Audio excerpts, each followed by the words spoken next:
Hello everyone, I'd like to thank you for clicking on a video from ODST Halo Guide. I'm Perplexality, and I'm going to be talking you through some of the gameplay here today, and some stuff from Art of War. This is my Art of War series for Chapter 3, Attacking by Stratagem.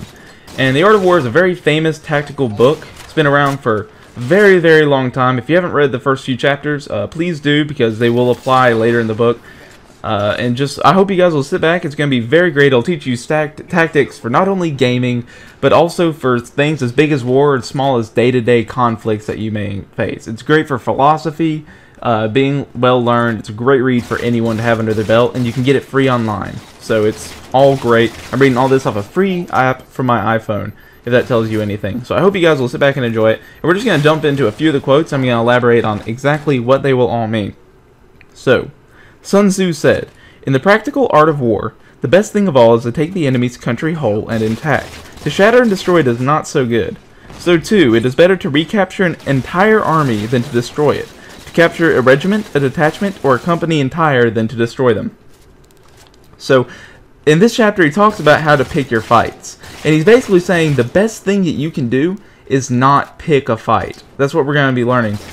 Ways to avoid picking fights and how to make sure you are going to win your fights. Now he says that you just don't want to start fights. You know, it's a bad thing to do because they always bring the risk of losing. You can't lose if you never have a conflict in the first place. You always need to make sure that you are having your best fights and being the most tactical with everything that you're doing. So he's saying that instead of destroying your enemy and just completely demoralizing them, just go for the win. As long as you go for the win, not only are you more likely to succeed in everything you're doing, but you're less likely to go waste time doing other things and just cause inefficiency in battle. So you really want to make sure you focus on being able to only attack when you have to. And that can be hard, especially in a game where you're so focused on kills like Halo and you're really worried about your stats.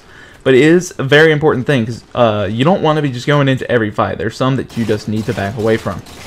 He goes on to say, "Hence, to fight and conquer in all your battles is not supreme excellence. Supreme excellence consists of breaking the enemy's resistance without fighting."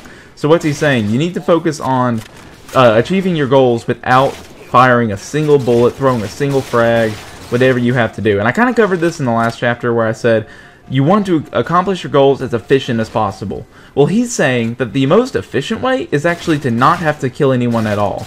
And if you do have to kill someone, kill as few people as possible in order to achieve your goal. If you're going in for stealth, as we in some situations or something, it's best to go in and not have to fight anyone. If you're going in to capture a flag, let's say, then what you want to do is get the flag without running into any enemies. That way you don't have to risk dying and failure.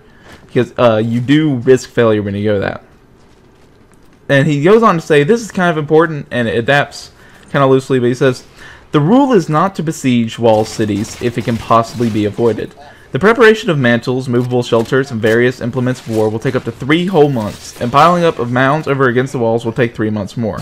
The general, unable to control his irritation, will launch his men in the assault like swarming ants, while the result 1/3 of his men are slain, and the town still remains untaken. Such are the disastrous effects of siege." Siege is basically launching yourself at something without really a general plan. You're just going all firepower. And Sun Tzu had a very strict rule that he made himself apply to, which is you never solely rely on firepower. There's always some other contingency that you have to make sure you win something. So, like, let's say some enemies are held up in their base in CTF. If you just fling yourself at CTF, then what you're going to do is they're going to have their defenses set up and they're just going to kill you if you just run in there. You got to have some sort of strategy, some sort of plan, some kind of advantage that you can hang over them.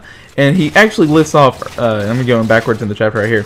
Thus, is the highest form of generalship is to balk the enemy's plans. The next best is to prevent the junction of enemy forces. The next in order is to attack the enemy's army in the field, and the worst policy is to besiege walled cities. So he ranks what you're going through in your head. 4 steps, where if you can't do the top one, then you want to do the next one, and eventually you go all the way down to the bottom. So he says the best thing to do, don't fight. Right here, you see, I'm kind of just going for the hill before it spawns. This is the first time I played on this map, so I had to spend a little time learning the hill spawns. But once I did learn the hill spawns, it actually made it very easy for me to kind of avoid fights. You just go for the hill, you don't have to fight anyone, you get hill time all to yourself. And when you do have to fight someone, there are very few people in it for you to have to kill. So you'll see you're more likely to win because it's less chaotic and you have a lot more control over your surroundings, and you're getting a ton more hill time. And again, because you're focusing on what it takes to win, not kills, then you'll still be able to do well in this game. He goes on to say, next you want to prevent the junction of enemy forces. Basically, you want to prevent the enemies from ganging up on you. You want to keep them as divided as possible, because 2-on-1 and then having another fight 2-on-1 is better than having a 2-on-2 fight, or 1-on-1 and 1-on-1 going on at the same time. You want to keep them separated if possible. But you'll see a lot of my strategy is to single out people in this game and kind of go after them first, and then I'll kind of back out and let people have their own fights between each other. Then I'll jump in to finish off the kills or something. So I'll kind of section off people so they're not all attacking me at once. He says the next thing you want to do is to meet them in the battlefield, which is basically if you can't split them up and you can't avoid the fight, you have to get the fight in order to get the objective, like the hill or something, like see I have to do right here, then you just got to go at it and you just got to try and fight them and do what you have to do. You just make sure that you're going in for these and get the kill efficiently and quickly. And that comes down to a lot of the other stuff we talked about in the Art of War. He says the worst plan is to besiege walled cities. So basically the worst plan is to go into things that you're unfamiliar with and that you can't handle or that you're just not prepared for. So like we said, besieging walled cities is just flinging yourself at something without a plan really fast. And that's the worst thing you do. That's the last thing you do on your list if anything else can't be avoided. Now he goes on to say 3 things you want to avoid when you're working with teams. So he says, there are 3 ways in which a ruler can bring misfortune upon his army. 1. By commanding an army to advance or to retreat, being ignorant of the fact that they cannot obey. This is called hobbling the army. So basically this is giving bad call-outs. If you tell someone something that they can't do, then it's impossible for them to do so. We talked about this in chapter 1 of the series, and now you're seeing it again. Basically, if you're telling people stuff that they aren't able to accomplish and that it's impossible for them to do, then there's no way that they can do it. And what they're doing is they're going to try to do what you're going to do, and they'll either get killed or they won't listen to you and they're going to be disorganized. He says, number 2, by attempting to govern an army in the same way that he administers a kingdom, being ignorant of the conditions that obtain to the army. This causes restlessness in the soldiers' minds. So basically, you can't tell someone to do something without taking into account of where everything is and how the actual battle will play out, what the odds of them winning are. You can't just tell them to do something and expect them to do it.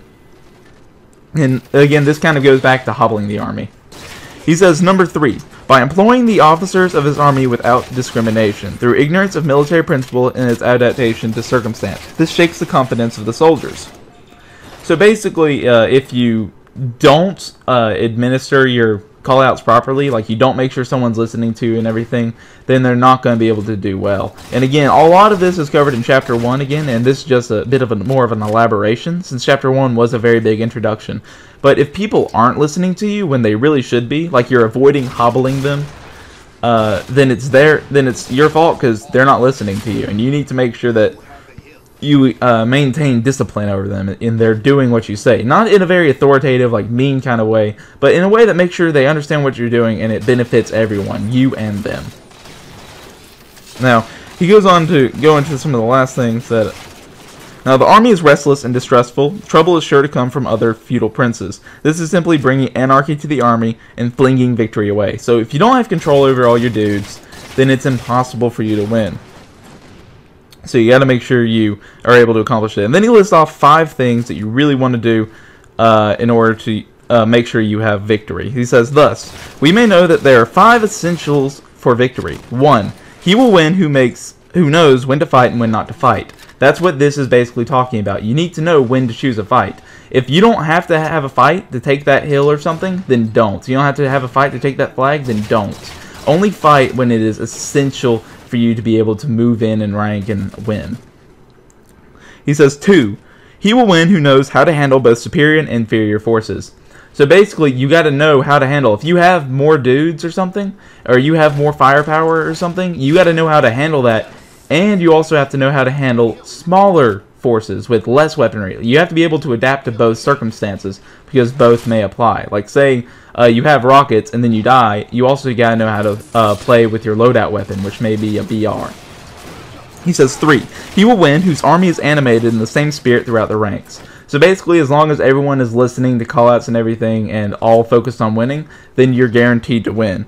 He says 4. He will win who prepared himself, waits to take the enemy unprepared. So laying surprise attacks, laying traps, things like that. Like, see, I'm kind of sitting in the hill in a lot of these with a bolt shot. And when people come in, I'm just going to go ahead and bolt shot them. I'm usually crouching and stuff so they don't know where I am.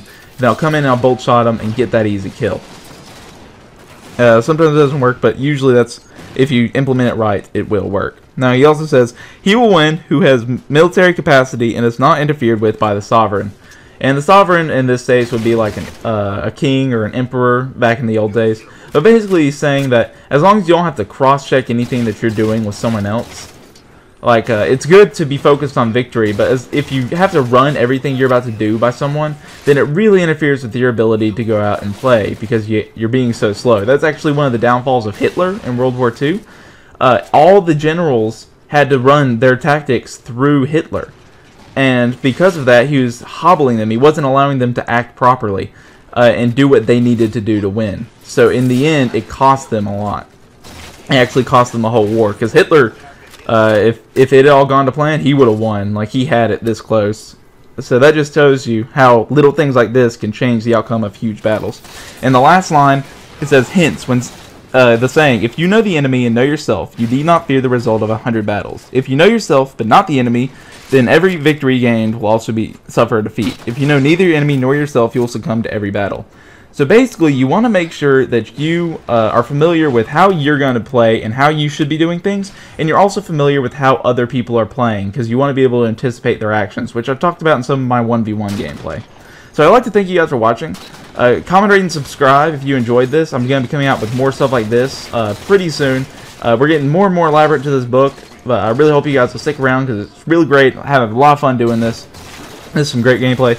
So again, comment, rate, and subscribe for more. I'd like to thank you guys all for watching. I'm going to let the gameplay play out. ODST, out.